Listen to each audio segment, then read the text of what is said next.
오늘 말씀은 굉장히 역설적인 말씀이라고 보여집니다. 교회의 핍박이 세차게 일어나는 상황에 오늘 말씀은 하나님의 말씀은 흥왕하여 더하더라 라고 말씀하는 것을 봅니다. 교회에 일어나는 핍박, 교회를 멸하고자 하는 사람들이 일어나서 교회를 어떻게 하든지 멸하려 하는데 교회는 점점 더 흥왕해집니다. 시간이 가면 갈수록 교회는 더 크게 부흥하고 발전하는 이런 역사를 봅니다. AD 64년경에 로마에 큰 화재가 일어납니다. 그 화재의 주범은 바로 네로였습니다. 그런데 그 화재의 원인, 화재의 이유를 기독교인에게 돌리는 거예요. 그 책임을 기독교인에 돌리는 거예요. 그러면서 로마의 그 궁전에 기독교인들을 모아서 기둥에다 묶어두고 그곳에 인간 횃불로 쓰는 겁니다. 기독교인들을 화형시켰던 거예요.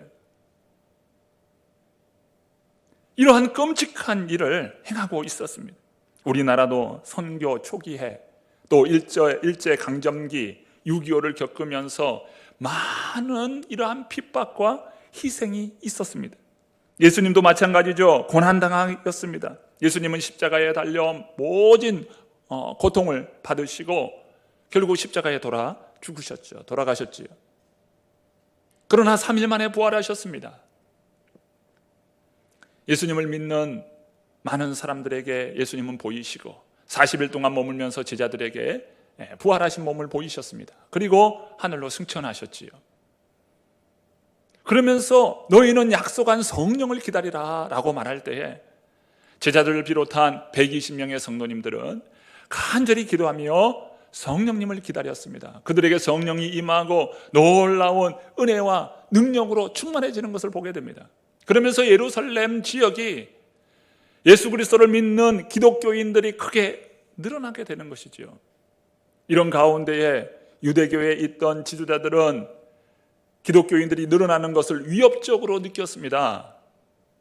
그래서 사내들인 공회가 모여서 기독교인들을 붙잡아 가두고 또 죽이면서 핍박하는 데에 앞장서게 됩니다. 베드로도 점차 감옥에 갇히는 횟수가 늘어나게 됩니다. 하지만 하나님께서는 베드로를 감옥에서 이끌어내셨지요.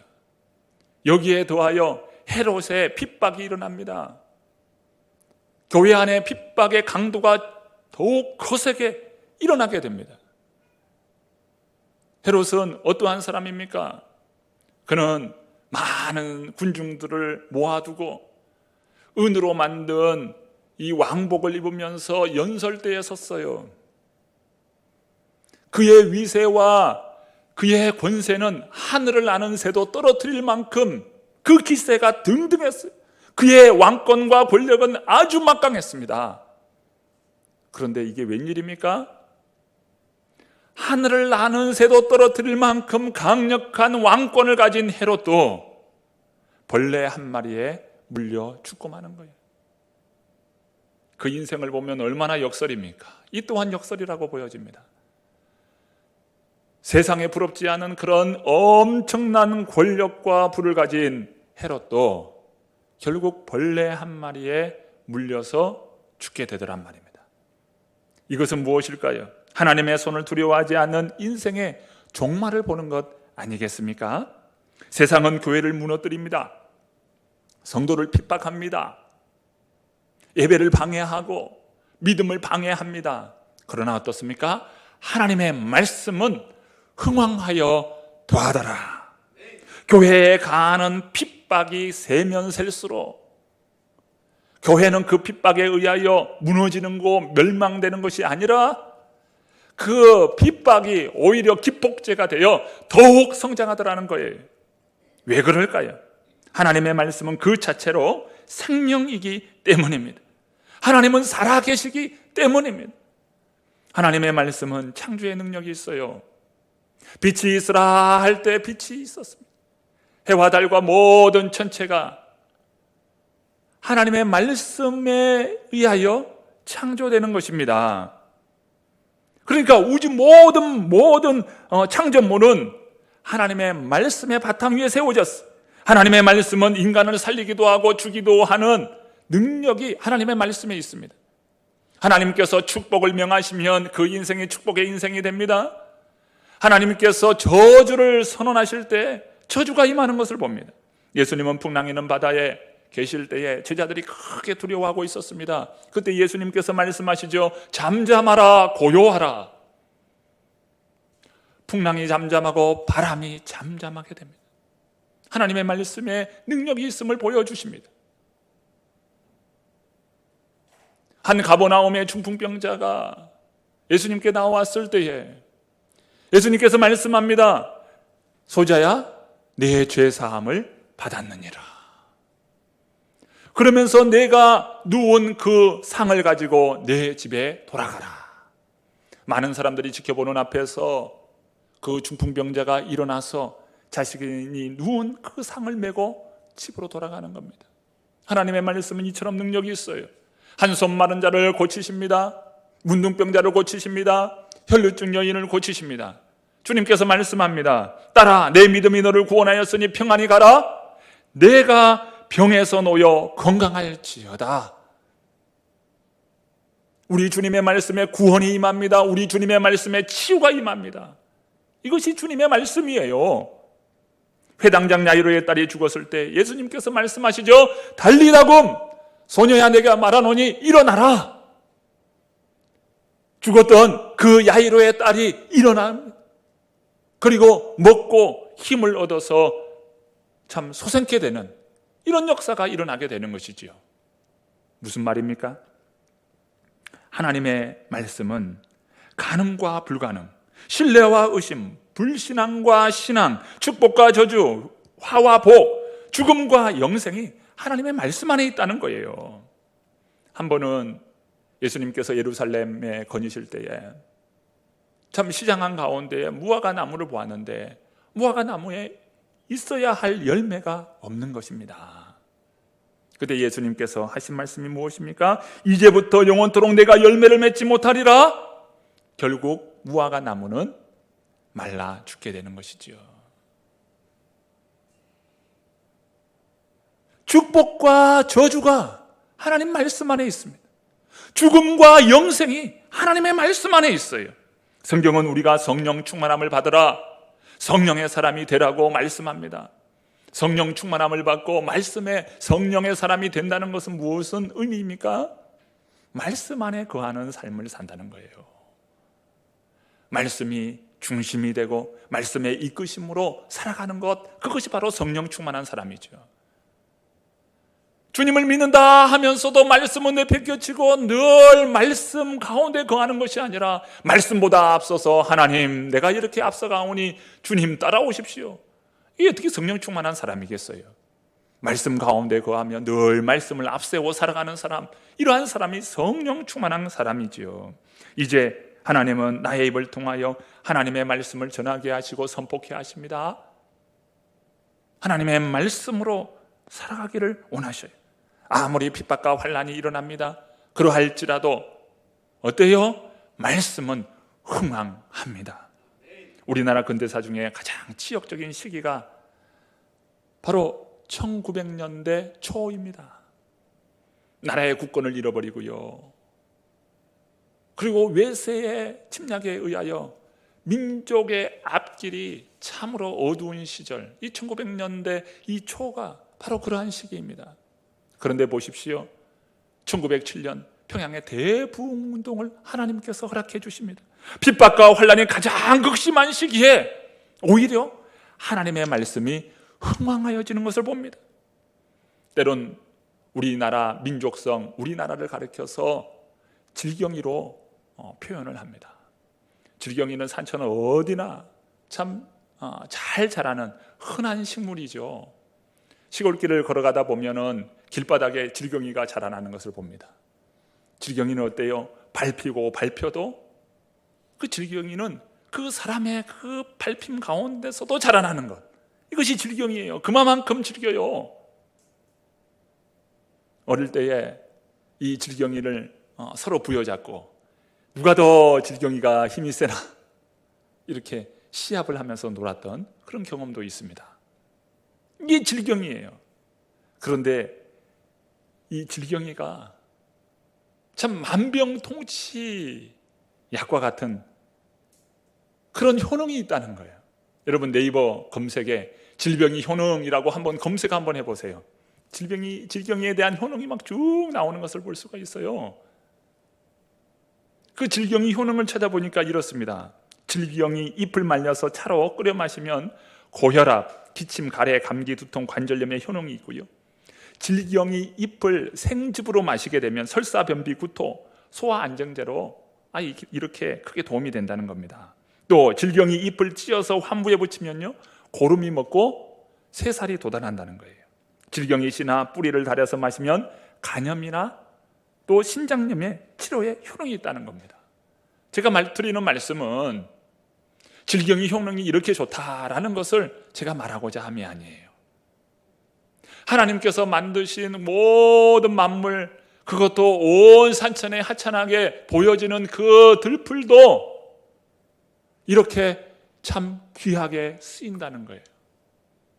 그런데 하물며 하나님께서 주신 말씀은 어떠할까요? 그 말씀은 창조의 말씀이요 구원의 말씀이요 오늘 우리를 살리는 말씀이에요. 영혼 육에 얼마나 복되고 귀한 것이 바로 하나님의 말씀이겠습니까? 여러분, 하나님의 말씀을 갖는 저와 여러분 되기를 바랍니다. 우리 교회는 지난 50여 년 동안 참 우여곡절 가운데 여기까지 인도해 주셨어요. 마치 질경이와 같이 하나님은 우리 교회를 인도하시고 이끌어 주셨습니다. 이제 하나님께서 우리 교회를 우뚝 세워서 50주년을 넘어서 이제 또 다른 희년을 향하여 나아갑니다. 우리 성도님 한 분 한 분들이 믿음의 뿌리를 잘 내릴 수 있기를 바랍니다. 믿음의 뿌리를 잘 내리면요 믿음의 꽃이 피어요. 믿음의 꽃이 피면 믿음의 열매가 맺어지게 됩니다. 여러분, 뿌리를 잘 내려야 꽃이 피고 열매가 맺어지는 게 되는 거예요. 여러분, 믿음의 뿌리를 잘 내리시기를 바랍니다. 예수님께서 말씀하십니다. 요한복음 15장 5절입니다. 나는 포도나무요 너희는 가지라. 그가 내 안에 내가 그 안에 거하면 사람이 열매를 많이 맺나니 나를 떠나서는 너희가 아무것도 할 수 없습니다. 이것이 오늘 우리에게 주시는 하나님의 말씀 아닐까요? 우리가 포도나무 되시는 예수님께 잘 붙어 있으면 꽃이 피고 열매를 맺었어. 그것으로 하나님께 영광 돌리게 됨을 믿습니다. 너희가 나를 떠나서는 아무것도 할 수 없느니라. 우리 교회는 그 뿌리를 깊이 내려 우리 주님께 붙어 있고 우리 성도님 또한 믿음의 뿌리를 잘 내릴 때에 믿음의 꽃이 피고 열매가 맺게 됨을 믿습니다. 오늘 보십시오. 헤롯의 핍박이 이렇게 거세게 일어나는데 하나님의 말씀은 왕성하여 더하더라. 우리 교회를 통하여 말씀하시는 그 은혜의 말씀이 흥왕하게 일어나게 됨을 믿습니다. 교회로부터 말씀의 줄기가 이제는 큰 강수가 되어 흐르게 됨을 믿습니다. 그 강수가 가정에 닿고요, 그 강수의 은혜가 가문에 닿고요, 그 강수가 이 지역에 닿고요, 이 강수가 온 땅 온 민족에 흘러갈 수 있기를 바랍니다.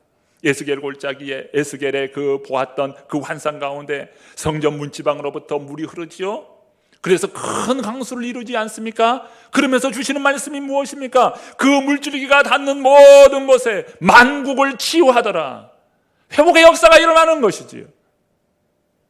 주의 말씀이 강수가 되어서 우리 성도님들 안에 흘러가기를 바랍니다.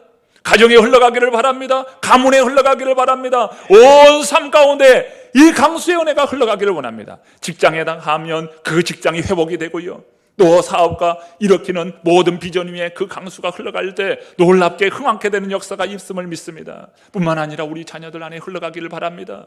우리 자녀들이 그 강수의 은혜를 경험하고 말씀으로 자라나며 꿈꾸고 비전 가운데 세워져 갈 때 열방을 품는 귀한 그릇 되리라 믿습니다. 하나님의 말씀이 받아들여지는 나라 보십시오. 민족을 보십시오. 가정을 보십시오. 또 가문을 보십시오. 그 말씀의 복이 얼마나 크게 일어났던 것을 보지 않습니까? 기독교 2000년의 역사 가운데 이러한 많은 간증들, 이러한 증거들이 오늘 우리가 보고 있는 것이지요. 하나님의 말씀은 흥왕하여 더하더라.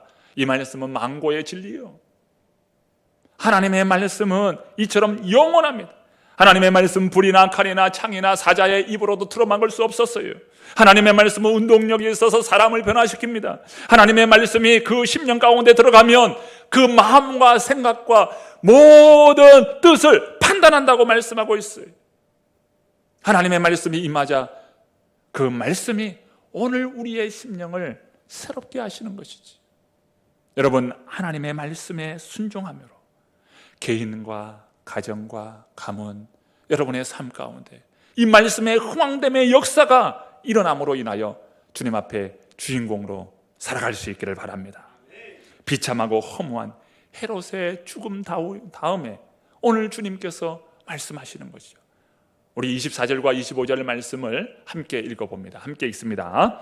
하나님의 말씀은 흥왕하여 더하더라. 바나바와 사울이 부조하는 일을 마치고 마가라 하는 요한을 데리고 예루살렘에서 돌아오니라. 많은 학자들은 바울과 이 바나바가 사도행전 11장에서 이제 안디옥 교회로부터 예루살렘의 구제를 위한 구제 헌금을 들고 예루살렘에 온 것으로 이해합니다. 그러면서 예루살렘에 일어났던 많은 핍박의 과정들을 이 바울과 바나바가 보게 된 것이죠. 그래서 바울과 바나바는 예루살렘에서 일어난 모든 과정들을 다 보았다라고 학자들은 이야기합니다. 또 어떤 학자들은 이 본문은 이게 시간적인 흐름으로 적어진 본문이 아니다, 이렇게 말하는 학자들도 있습니다. 왜냐하면 23절과 24절에 그 간격이 있다는 거예요. 잘 어울리지 않는다는 겁니다. 그런데 어떻습니까? 사도행전을 적고 있는 누가는 오늘 이 말씀을 우리에게 전해주는 거죠. 문자로 표현할 수 없는 메시지를 우리에게 전하고 있어요.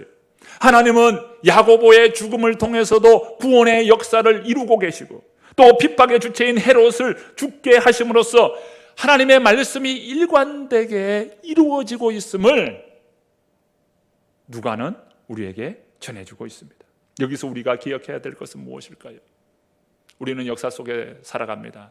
이 역사 속에 하나님께서 저희들에게 은혜를 베푸시고, 또 가정을 주시고, 개인의 건강을 주시고, 재물을 주시고, 또 진리의 말씀을 허락해 주십니다.